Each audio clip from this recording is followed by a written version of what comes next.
I'll tell you. Senator Organ. All right, now, whoever BP is paying, it ain't going to be shareholders. Congressman Jackie Speier, among those Democrats pushing for an end to BP's dividend, and today she pretty much got her way. The company's suspending it for the time being. Congressman, very good to have you.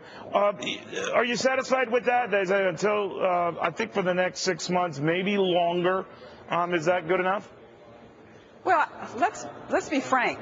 The company agreed to do this. I'm not going to cry crocodile tears for BP right now. They made $16 billion in profits last year, $4 billion in the first quarter this year. They've looked at their balance sheet. They believe they can put up that kind of money.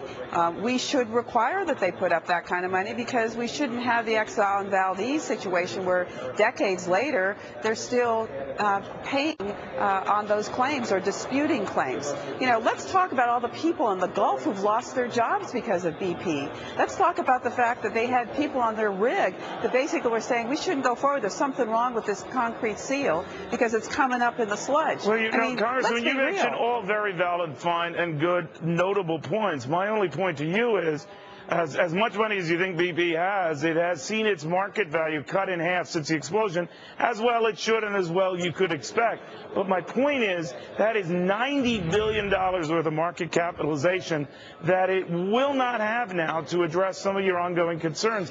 And you can bleed cash pretty fast at these levels, Congressman, as I'm sure you know.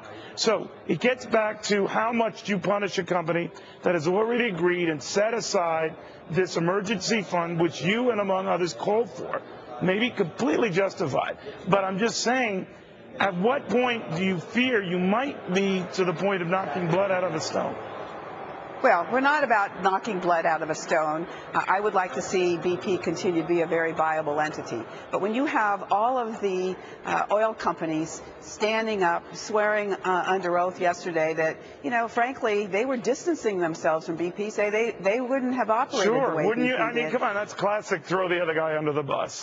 Well, you know, that's what they're saying, and I have every reason to want to believe them. But is it going to be the taxpayers that are going to be picking up the tab or BP? That's the choice. Congresswoman, with all due respect, man, that's my point. I see your point that BP should pick up the tab for this.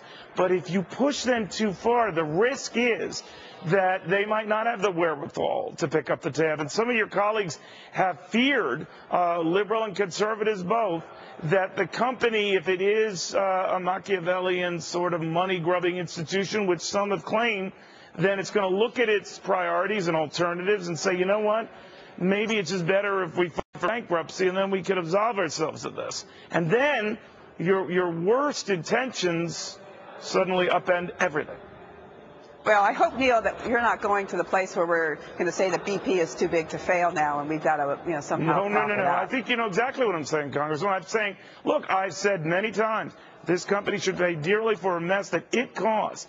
And I am worried, though, that when they're precluded from leases, and that many of your colleagues are looking at doing that in the Gulf, when other financial institutions are talking about stopping all oil-related trading with them, it is not a stretch, man, to see that whatever money BP's been making, it stops making, and then it's sitting on a pile of cash, you're right, that's substantial, but you can blow through pretty fast.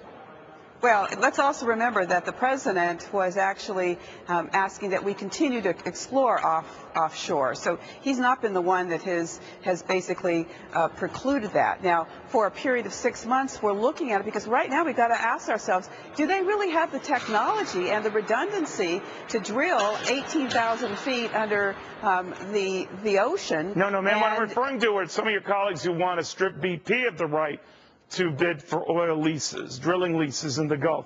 Just exclude me whenever the moratorium is lifted. What do you think of that? Well, I think they're going to have to establish that they have the wherewithal to do the job and not create this kind of a travesty. I mean, it's the largest environmental disaster in the history of this country and the largest cleanup ever undertaken in this country. So, I mean, they're going to have to show that they are capable of preventing this from happening again. All right. Congresswoman, thank you very much. My pleasure. Well, the multi-billion-dollar spill fund